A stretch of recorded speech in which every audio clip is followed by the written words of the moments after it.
Pernah dengar ungkapan jangan melangkahi kakak dalam pernikahan? Buat sebagian orang ini mungkin dianggap mitos belaka, tapi bagi sebagian yang lain ini bisa menjadi masalah serius yang menimbulkan ketegangan dalam keluarga. Tapi sebelum kita melanjutkan ceritanya, sebaiknya teman-teman like dan subscribe dulu videonya. Jika sudah, ayo kita lanjutkan ceritanya. Let's go! Tapi sebenarnya apa sih yang dimaksud dengan melangkahi ini? Dan apa saja dampak yang bisa terjadi jika seseorang menikah lebih dulu dari saudaranya yang lebih tua? Nah, di video kali ini kita bakal bahas secara tuntas fenomena ini. Jadi tonton sampai habis ya biar nggak salah paham.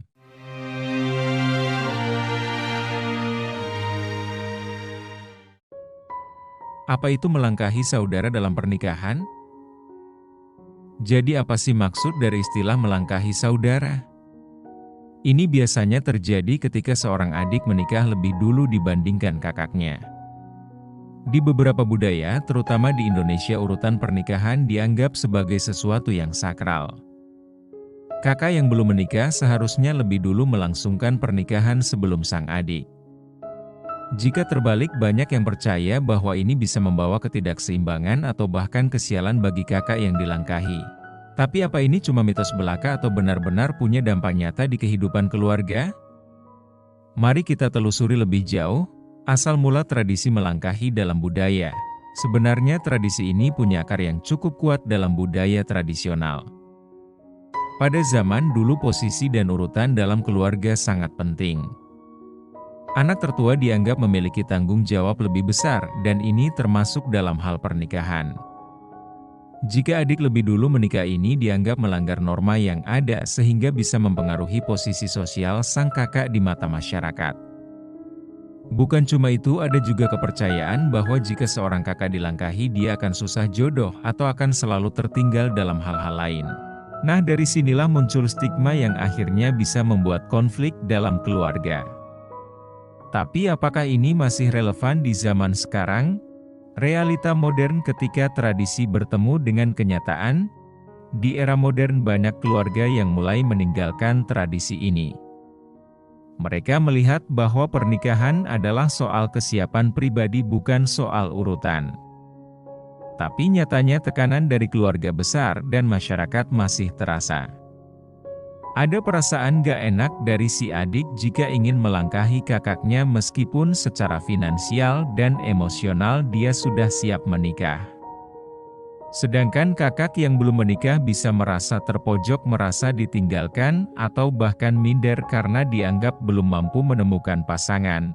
Jadi apa yang seharusnya dilakukan jika seorang adik merasa siap menikah lebih dulu? Apakah harus menunggu kakak sampai menikah dulu atau bagaimana? Dampak emosional pada sang kakak. Bagi kakak yang dilangkahi, perasaan campur aduk bisa muncul. Di satu sisi dia ingin mendukung kebahagiaan adiknya. Tapi di sisi lain dia mungkin merasa malu atau tidak nyaman dengan pandangan orang-orang di sekitarnya. Apalagi jika ada anggapan bahwa dia belum laku atau susah jodoh. Perasaan ini bisa mempengaruhi hubungan kakak adik, menimbulkan rasa cemburu atau bahkan membuat kakak jadi minder dan menarik diri dari lingkungan sosialnya. Padahal ini bukan salah siapa-siapa kan? Tapi tekanan dari luar seringkali membuat keadaan jadi lebih rumit. Tekanan sosial dan ekspektasi keluarga. Tekanan dari keluarga besar dan masyarakat seringkali memperparah situasi. Ada ekspektasi bahwa anak tertua harus lebih dulu menikah atau pernikahan adik harus ditunda sampai sang kakak menemukan jodohnya. Bahkan dalam beberapa kasus, orang tua bisa merasa tidak enak jika menikahkan anak yang lebih muda dulu. Hal ini bisa menimbulkan konflik internal dalam keluarga, dan adik yang ingin menikah jadi merasa bersalah karena dianggap mendahului kakaknya. Tapi apakah menunda pernikahan adik sampai kakak menikah itu solusi yang baik? Atau justru akan menambah beban bagi keduanya? Ketika adik dipaksa menunggu, banyak yang akhirnya memilih menunggu meski ini bisa menjadi beban tersendiri. Adik yang sudah siap menikah baik dari segi usia dan finansial maupun mental harus menunda pernikahannya karena menghormati sang kakak.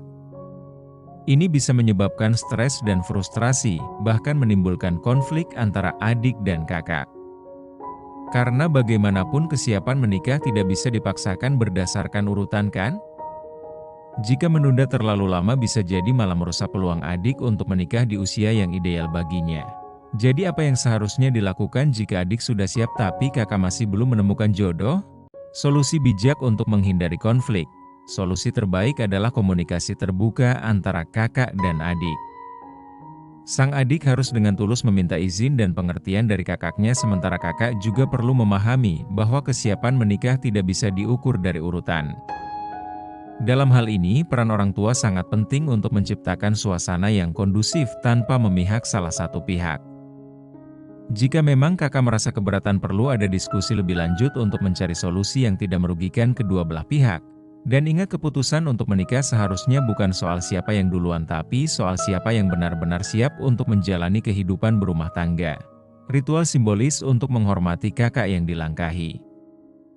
Di beberapa budaya ada cara-cara simbolis untuk menghormati kakak yang dilangkahi, misalnya dengan memberikan ritual khusus atau simbol penghargaan sebelum adik melangsungkan pernikahan. Ini bisa berupa upacara kecil, pemberian hadiah, atau sekadar meminta restu dengan cara yang lebih formal. Meskipun tidak semua keluarga melakukannya, hal ini bisa menjadi cara untuk mengurangi ketegangan dan membuat kakak merasa tetap dihormati meski dilangkahi dalam urusan pernikahan. Kadang sebuah penghargaan sederhana bisa mengubah perasaan yang tadinya berat menjadi lebih ringan dan hubungan keluarga pun tetap harmonis.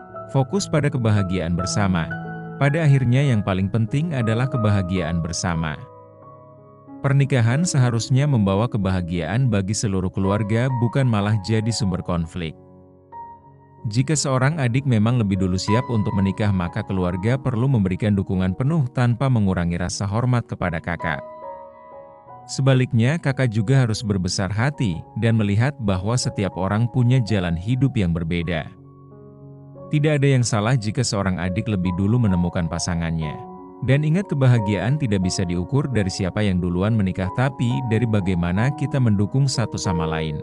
Kesimpulan dan penutup, melangkahi saudara dalam pernikahan bukanlah sebuah dosa atau kesalahan. Ini hanyalah urusan waktu dan kesiapan.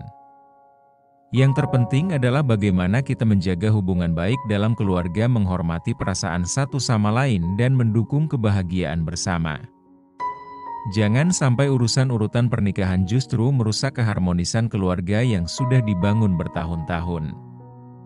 Jadi fokuslah pada makna pernikahan itu sendiri, bukan pada siapa yang duluan atau belakangan. Gimana menurut kalian? Apakah melangkahi saudara dalam pernikahan masih relevan di zaman sekarang atau hanya mitos belaka? Tulis pendapat kalian di kolom komentar ya. Jangan lupa like, share, dan subscribe untuk konten-konten menarik lainnya. Sampai jumpa di video berikutnya. Terima kasih.